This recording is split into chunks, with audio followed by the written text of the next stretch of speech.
He was on Outside the Lines and just reiterated what he said during his grievance in the hearing, that Mason Rudolph used a racial slur, and that kind of set him off. Mm-hmm. And Mike Tomlin went on First Take and said that he backed Mason Rudolph. Well, here's the thing. All right.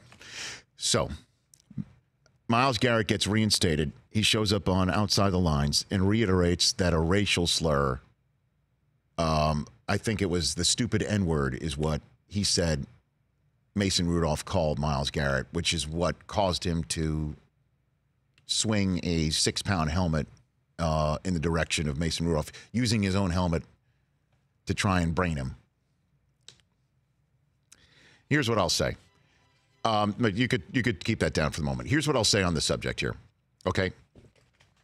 For Myles Garrett to say this now, again, with the NFL saying that it didn't happen, is really putting it out there in a big way.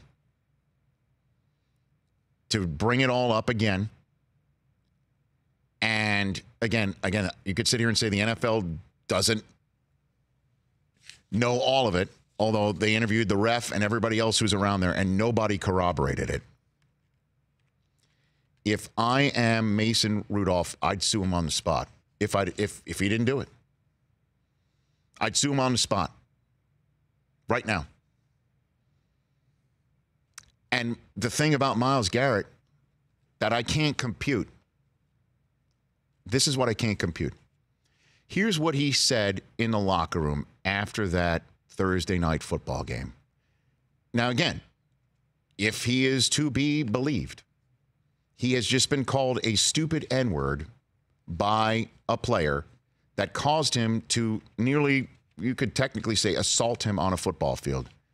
And his quarterback just called him out on Thursday Night Football right after the game, too. And he might not know that, but he definitely knows something awful just happened on the field, and something is going to be rained down on punishment upon him. If he has been called that, wouldn't you think he'd bring it up on the spot? Or sound a hell of a lot more pissed off than this? I made a mistake. I lost my cool, and I regret it. It's going to come back to hurt our team.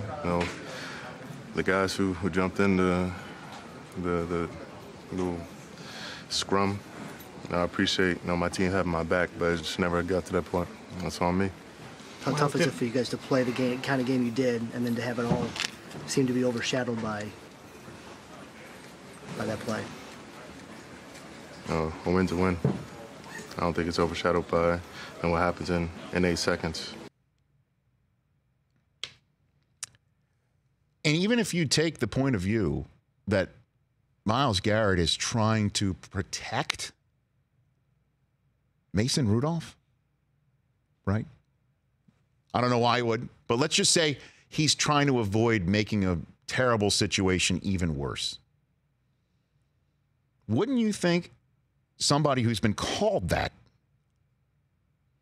on the field around his teammates being, and it doesn't even matter where you're called that, period.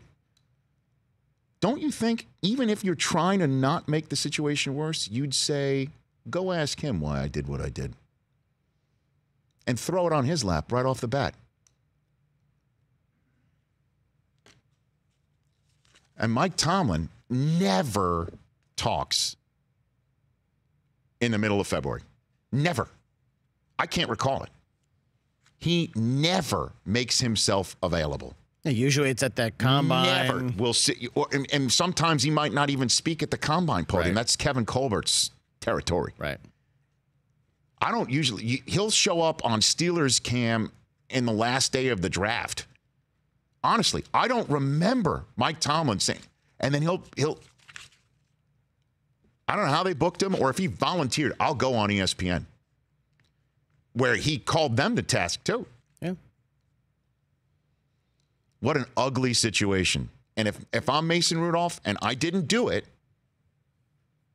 I would use that video as Exhibit A in suing the hell out of Myles Garrett on the spot. For more of The Rich Eisen Show, tune to Audience Channel 239 on DirecTV for free on BR Live or download The Rich Eisen Show app.